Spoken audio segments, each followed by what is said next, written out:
You may find that your child does best excluding certain foods from their diet due to a food allergy or food intolerances. You'd want to work with your child's pediatrician and/or registered dietitian to do food testing to learn about any allergies or intolerances that they may have. For many children, a food intolerance actually stems from an imbalance of the good and bad gut bacteria, also known as an imbalance in the microbiome. And many times, restoring that balance of good and bad gut bacteria can eliminate a lot of food intolerances, which we'll be discussing further today. We'll also be reviewing what a gluten-free diet is and a dairy-free diet. A dairy-free diet is one that excludes all animal milks, cheeses, yogurts, ice creams, butters, and cream products such as sour cream and cream cheese from the diet. You'd want to look for a fortified plant milk to include in their diet. Some of those examples include soy milk, almond milk, cashew milk, oat milk, coconut milk, and a variety more. The milk that most closely resembles the nutritional profile of cow's milk would be a fortified soy milk.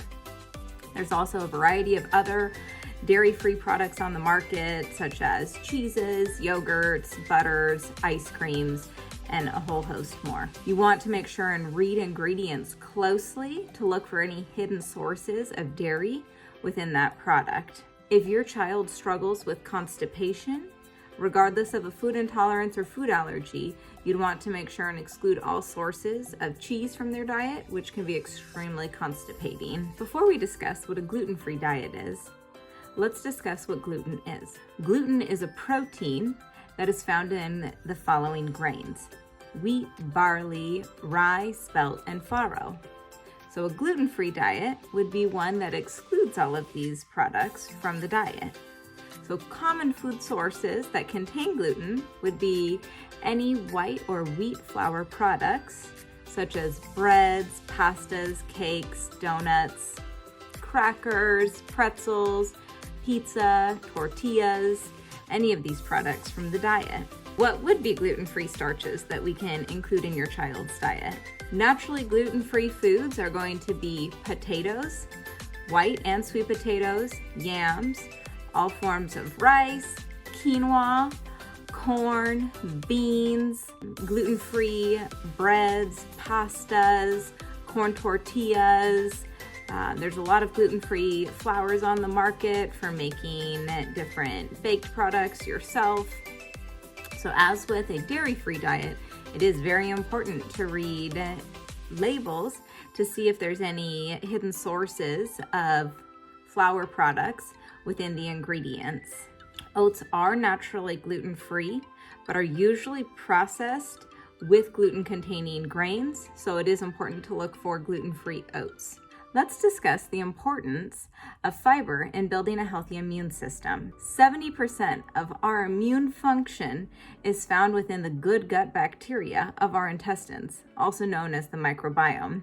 Fiber is the fuel that feeds the good gut bacteria. Eating a high diversity of plant foods promotes gut bacteria to flourish. Some ways to incorporate more fiber into the diet include eating beans, oats, whole grains such as breads and pastas, brown rice, quinoa, barley, and other grains, nuts and seeds, especially chia seeds and flax seeds, a variety of fruits and vegetables.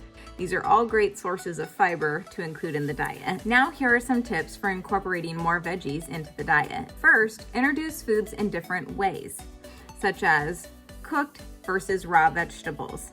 Maybe at a snack, you're offering some raw vegetables with a low-fat ranch dip or some hummus with those vegetables. You might have some cooked vegetables with their dinner. Also think about different textures as well. They might like it mashed into something. Try mashing some cauliflower in with your mashed potatoes next time. Or you could even try some of the riced cauliflower that's on the market now and put that in with some fried rice when you're making it, or a stir fry.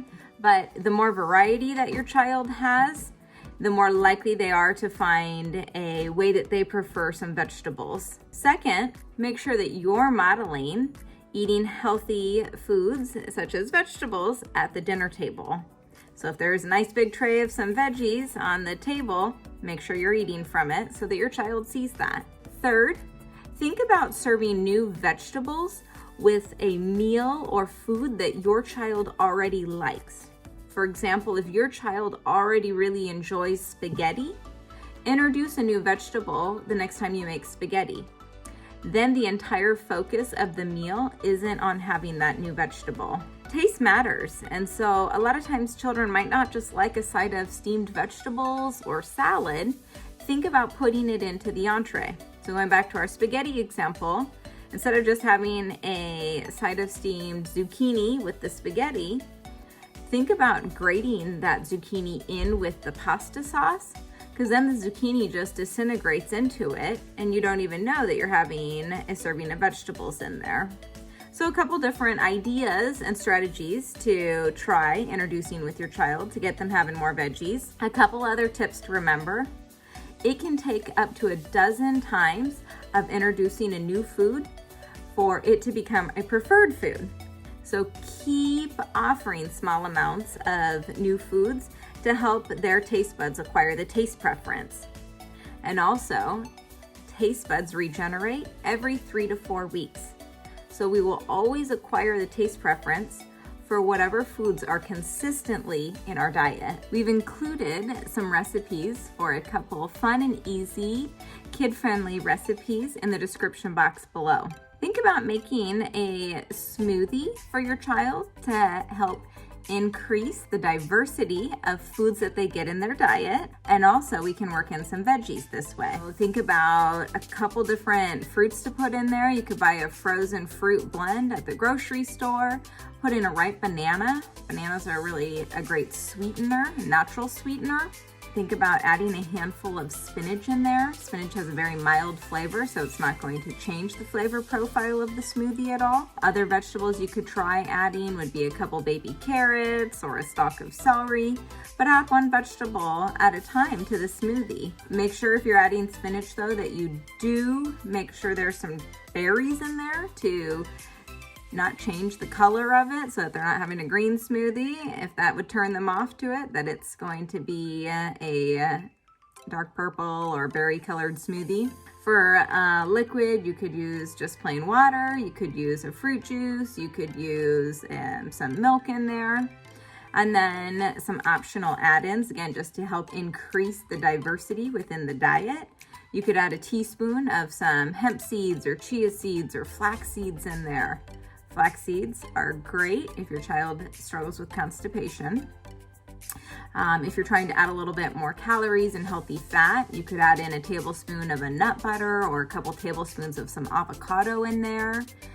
If you want to make it chocolate flavored, add in 1 to 2 teaspoons of some cocoa powder. You could add in a tablespoon of some rolled oats. There's a lot that you can do to play around with a smoothie, and this could be a great breakfast or an after-school snack for your child, but this could be a fun recipe to help work in some more variety into the diet. We also have a recipe for some banana oatmeal cookies. These are a nice breakfast cookie that doesn't have a added sugar in it. Again, the source of sweetness is going to be in that ripe banana. Ripe bananas are incredibly sweet, and it's going to be natural sugar in there. And the natural sugar is going to be linked with that fiber in the fruit and also with the vitamins and minerals. So that natural sugar is beneficial for us. And then we also have a recipe for a dairy-free Alfredo sauce that has a hidden ingredient of some white beans in there to make it a higher fiber sauce for us as well. So make sure and take a look at those recipes in the description box below.